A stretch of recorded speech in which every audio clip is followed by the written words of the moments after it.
Back to another troop tiers and base designs video. This one is going to be on HQ level 14. We have unlocked a new ability for the gunboat. It is going to be a smoke screen.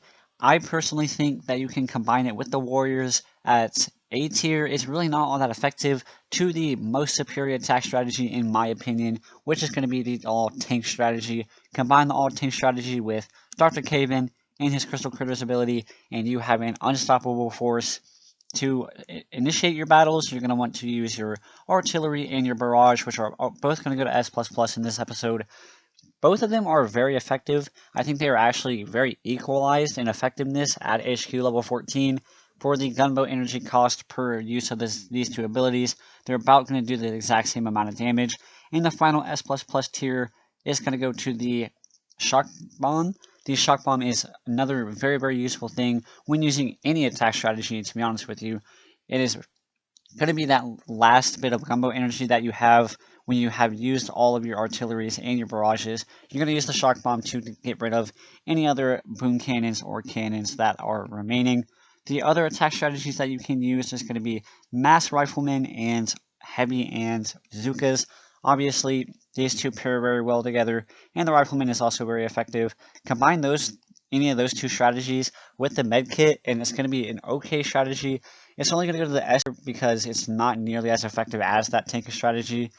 But the Medkit also obviously contributes to the tank strategy.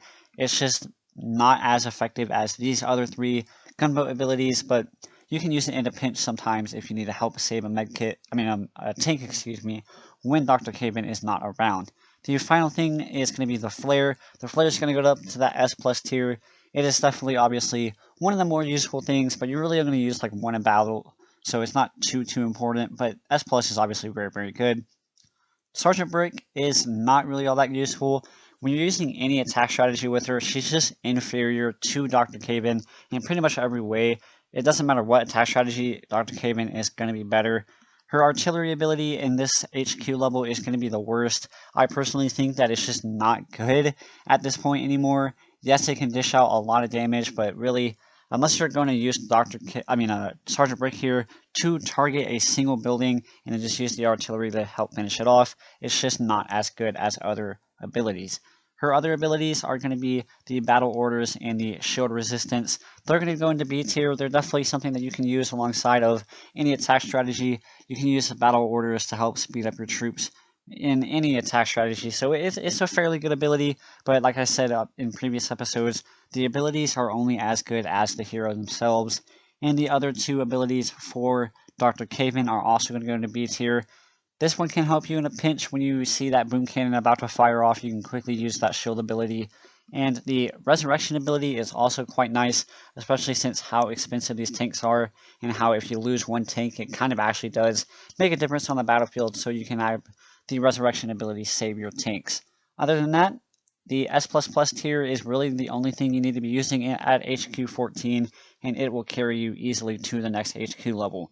Now onto the base design. Going over to our base design, we have a very symmetrical looking base. I think that personally this symmetrical base allows for the least amount of weaknesses. There are, I think personally, very little weak spots in this base. You can either come from the front and you're going to be hitting 4 machine guns and the full throttle of my base, eventually getting to all of my cannons and all of my sniper towers, all of my mortars, and including that rocket launcher in the back there. Should you try and flank, you're going to get that same even number of buildings. If you try and go on this right side, you're going to go through a couple of mines as well as the flamethrower.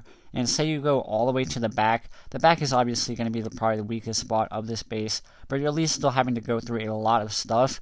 And as long as they try and flank, when they're trying to flank, as long as you have a large amount of buildings firing at them, so they have to use smoke screens the whole way while they're trying to get to the back, then they're out of gunboat energy, and then buildings like the cannons and the boom cannons and the sniper towers are just picking them off as they go along.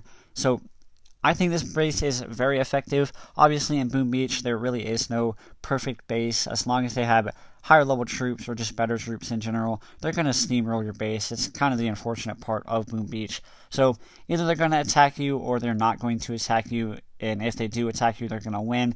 But oh well.